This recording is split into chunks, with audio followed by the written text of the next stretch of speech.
High Peak in Derbyshire, a place that I know really well. I want to thank Rome with Ross for these beautiful opening credits. And here is the reference, today's reference. Please take a screen grab and let's start painting. Now, this reference is absolutely superb. It's already there for us. It's all we need to do is just do a pencil drawing, keeping it fairly light, just getting all the important things in the right place. I'm using a 4B pencil. Never use anything harder than 4B. That's really quite important. Right, okay, we're just about finished the drawing. Now let's start painting. So we're going to mix up some cerulean blue. Cerulean is a beautiful, cool blue. And what I'm doing, I'm starting with the sky. Always start with the sky. And now I'm dropping in some stronger cerulean in while it's still wet. That's wet and wet. I painted the mountain in the negative. That means I painted around the mountain because I want the mountain to stand out. That's really quite important. So painting in the negative is an important thing to learn in watercolour painting. I'm now getting into the calligraphy. This is where I really start to draw with a brush.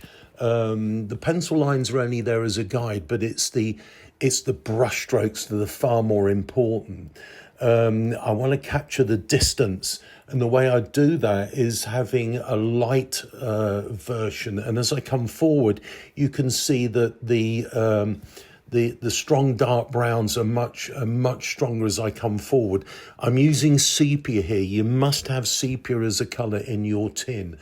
Sepia is a beautiful warm. Cerulean is a beautiful cool. If you mix them both together, you get a lovely neutral grey. Neutral greys are important. Right, as you can now see, I'm doing the important shadow glaze. Beautiful transparent shadow glaze. Make sure that you got enough paint mixed up, enough water, enough pigment. You don't want to run out and start mixing because then you'll get hard lines, and when wet hits dry you get a cauliflower happening, and you don't really want that. I'm just looking at the reference and I'm ticking things in. It's all looking really good. It's economy. Letting that white paper just do its own work. The white paper is the snow. Now you can see I'm now back to normal speed just at the end here. I just want to show you the consideration that I take and the sort of speed that I paint in. Again, keep looking at the reference. This shadow is really quite dramatic and incredibly important. We know that the light is coming from the right, so that shadow from that lovely Derbyshire stone wall, that big shadow, bold shadow, will come in from the left. And this is really one of the strong features, I think, of this painting. And it's something you can so easily do. By the way, the brush I'm using here, this is a Rosemary & Co. number 8 sable brush. Absolutely beautiful, especially for both glazing and also for that beautiful calligraphy that I did. Right, okay, I think we're just about done.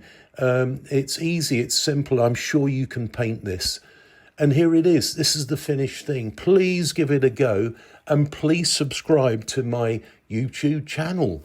Join my painting community on Zoom and come to my painterly retreats.